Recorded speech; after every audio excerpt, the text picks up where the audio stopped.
Saudara, soal ujian ekonomi Indonesia di tengah eskalasi konflik antara Amerika Serikat Israel dengan Iran, kita akan bahas bersama Wakil Ketua Komisi 11 DPR RI, fraksi Gerindra, Muhammad Hekal. Selamat malam, Mas Hekal. Dan juga Direktur Ekonomi Digital Selios, ada Mas Nailul Huda. Selamat malam, Mas Huda.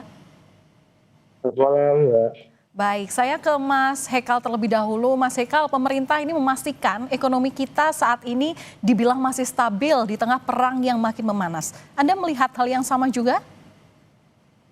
Ya, tentu kita berharap bahwa pemerintah selalu siap siaga untuk bisa mengantisipasi kejadian-kejadian yang sebetulnya ini kan sudah ada omongan-omongan, ancaman-ancaman akan terjadi, dan pada akhirnya terjadi. Memang amat sangat disayangkan bahwa terjadinya di bulan suci Ramadan, orang sedang beribadah, tiba-tiba kita juga kemarin lagi mengawali, saya malah lagi umroh itu pertama dengar-dengar ini ancaman tereskalasi begitu cepat, dan akhirnya malah berujung ke serangan yang begitu serius, dan akhirnya juga berujung ke harga minyak yang memang naik.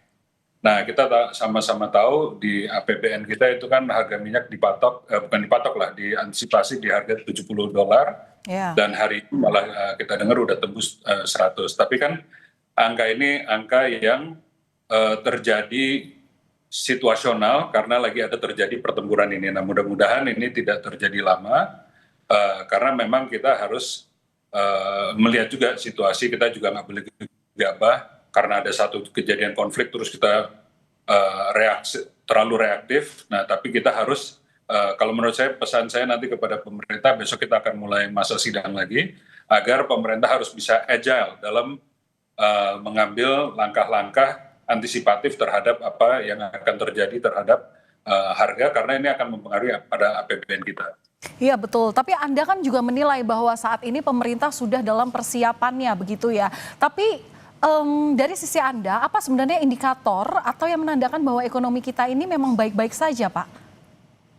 Ya, kalau baik-baik saja ini kan sementara kalau kita bandingkan dengan tahun kemarin ya, ini kan memasuki tahun kedua lah, kira-kira pemerintah Pak Presiden, Pak Prabowo, kita penerimaan pajak sudah mulai membaik. Memang kita untungnya ini nggak terjadi di tahun kemarin pada saat kita misalnya baru menerapkan sistem Cortex. Kita ingat di bulan Januari itu penerimaan pajak turunnya sangat drastis, sekarang sudah ada peningkatan sekitar 30%. Kita punya angka-angka fundamental sebenarnya cukup baik, kita punya PMI-nya juga masih positif. Indikator-indikator sebetulnya kalau nggak ada kejadian ini kita lagi agak cukup bersemangat. Ada beberapa hal yang kita lihat memang kita dengar lah ada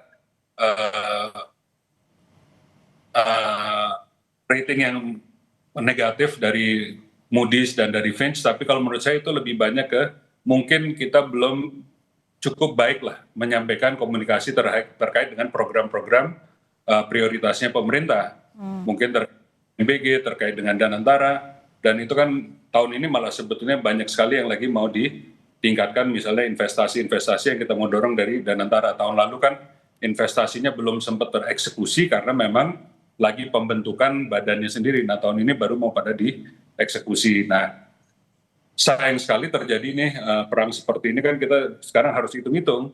Eksekusi investasi ini kan tentunya akan menggunakan uang dolar yang cukup signifikan. Pastinya akan ada pembelian dolar di bulan-bulan ke depan untuk kita memulai investasi fisik kita. Nah, ini kan sekarang kejadian bersamaan dengan harga minyak lagi naik. Nah, itu kan tentu harus kalibrasi kebutuhan dolar kita seperti apa.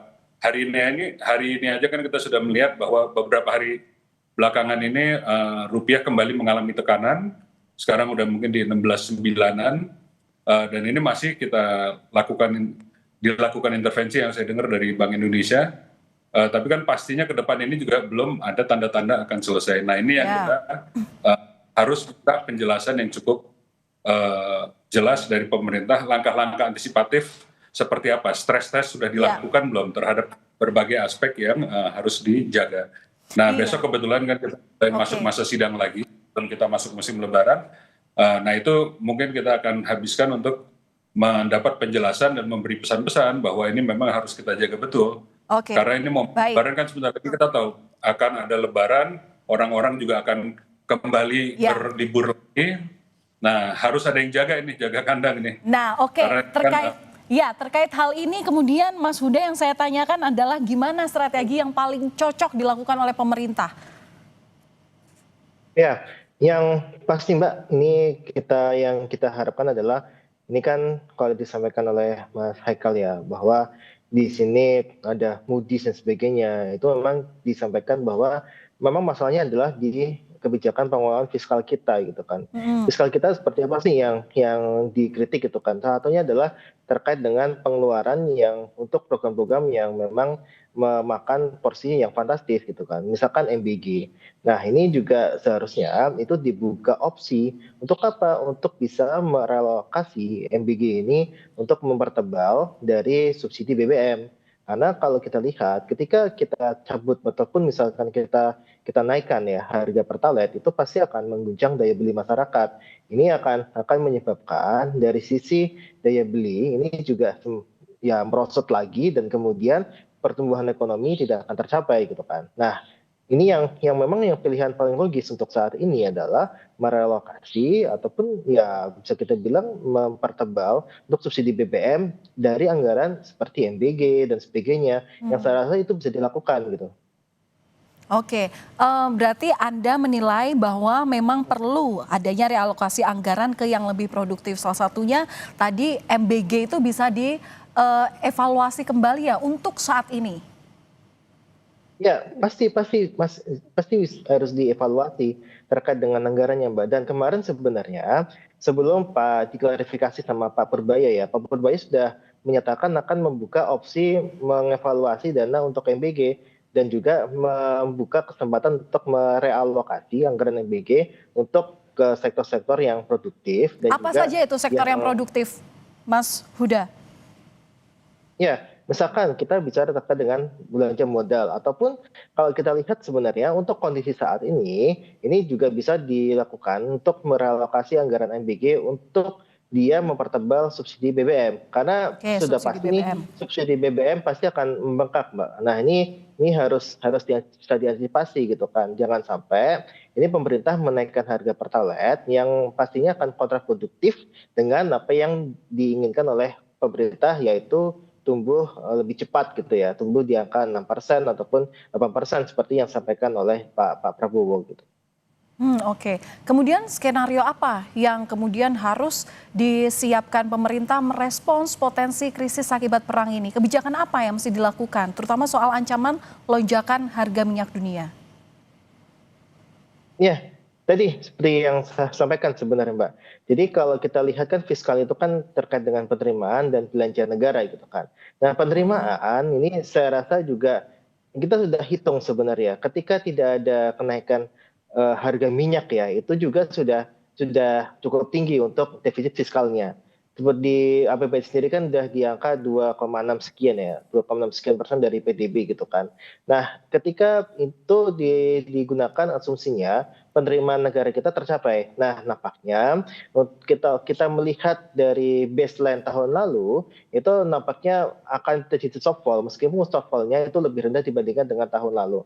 Nah, ketika penerimaan negara tidak baik-baik saja Baik, ataupun tidak mencapai target, maka belanja juga harus dilakukan penyesuaian. Nah, penyesuaian inilah oke, yang kita lihat realokasi anggaran-anggaran prioritas Pak Prabowo yang bisa oke. direlokasi termasuk dengan MBG. Baik, terakhir Mas Hekal, jadi seperti apa sikap DPR? Apa saran yang bisa disampaikan pada pemerintah untuk menjaga stabilitas nilai tukar rupiah ini?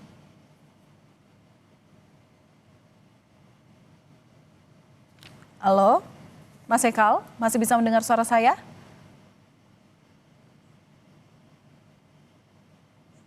saya ada yang memang kita belum cukup beran. Oke, Halo, cukup silakan Pak. halo.